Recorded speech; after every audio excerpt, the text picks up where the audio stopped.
You mentioned Dr. King. You've known him for many years and you were a close friend and you worked with him closely. Could you just tell a little bit about him? It would be interesting to know for those people who have never met him and won't have a chance now to meet him. What was he like? He was 100% everything that he taught and more.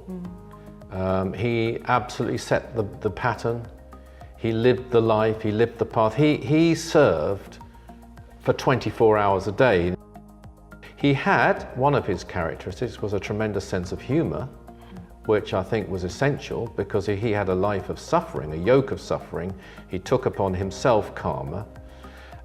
He was a fighter, so he wasn't a person who taught, like some yogis, detachment alone anyway. That wasn't his main focus, was to actually transmute and go there and not just sort of, as it were, seal the door where evil dwells and leave it, but actually get engaged and transmute it with light, transmute lies with truth. And he faced a lot of lies. I mean, he was the beginning of the sort of UFO cover-up period, and he tackled governments on that very strongly.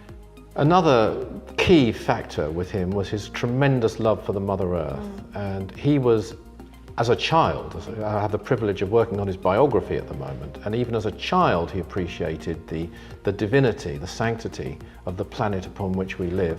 And this really motivated his whole life, I would say, even more probably than his love for humanity and the service he gave to humanity, which was his whole driving force. So that was a key factor with him. And well before ecology was spoken about, he was a great advocate of ecology. Another quality he had, I think one of his defining characteristics, was his logic, his logical approach, and you can see this when you study his teachings, but you could also see it in the way he tackled problems, tackled issues.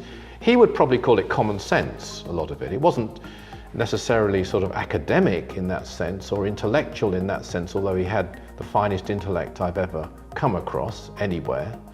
But he just cut through things logically, examined them, and was strategic, shall we say, about getting the best possible results for the world as a whole.